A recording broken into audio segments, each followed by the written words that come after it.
Ingin investasi saham tapi bingung mulai? Video ini panduan lengkap analisis saham HOTL. Video edukasi bukan rekomendasi investasi. Lakukan riset. Mari kita lihat performa pendapatan dan laba HOTL.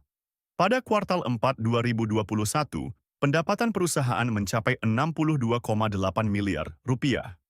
Sayangnya, perusahaan mencatat kerugian bersih sebesar 33,07 miliar rupiah. Dibandingkan dengan tahun-tahun sebelumnya, terlihat adanya penurunan pendapatan yang signifikan sejak 2020, yang mungkin disebabkan oleh dampak pandemi pada industri perhotelan. Profitabilitas HOTL menunjukkan tren yang kurang menggembirakan. Gross Profit Margin atau GPM pada kuartal 4 2021 adalah 20,9%, menurun dari 68,2% pada 2017. Operating Profit Margin atau OPM dan Net Profit Margin atau NPM juga menunjukkan tren negatif, dengan nilai masing-masing negatif 43,6% dan negatif 52,6% pada kuartal terakhir. Ini menunjukkan bahwa perusahaan mengalami kesulitan dalam mengelola biaya operasional dan menghasilkan laba.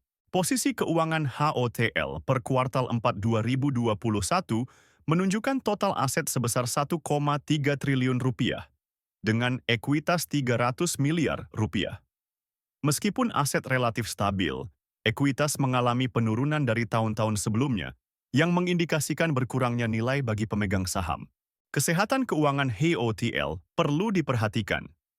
Debt to Equity Ratio atau DER meningkat dari 1,3 pada 2017 menjadi 2,66 pada kuartal 4 2021, menunjukkan peningkatan ketergantungan pada utang. Equity multiplier juga meningkat menjadi 4,36, yang berarti perusahaan lebih banyak menggunakan utang untuk membiayai asetnya. Kinerja manajemen HOTL terlihat kurang optimal.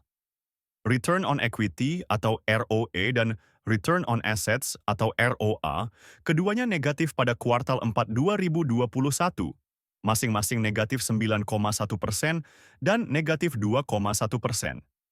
Tren ini memburuk sejak 2019, menunjukkan penurunan efisiensi manajemen dalam menghasilkan laba dari ekuitas dan aset yang dimiliki. Sebelum kita lanjut ke valuasi, jangan lupa komen "mau" untuk mendapatkan cheat sheet investasi saham ya. Untuk valuasi menggunakan PE band, sayangnya data tidak tersedia. Ini mungkin disebabkan oleh laba negatif yang membuat rasio PE tidak relevan. Dalam situasi seperti ini, kita perlu lebih berhati-hati dan mungkin lebih mengandalkan metode valuasi lain. Valuasi menggunakan PB Band menunjukkan nilai rata-rata 0,881. Band plus 1 standar deviasi berada di 1,28, sementara minus 1 standar deviasi di 0,475. Dengan harga saat ini 0, ini mengindikasikan bahwa pasar mungkin menilai HOTL jauh di bawah nilai bukunya, yang bisa jadi mencerminkan kekhawatiran investor terhadap prospek perusahaan. Jangan lupa komen untuk analisa saham selanjutnya ya. Subscribe channel ini untuk update analisis saham terbaru, dan download aplikasi investor melalui link di deskripsi untuk memulai perjalanan investasi sahammu. Terima kasih telah menonton.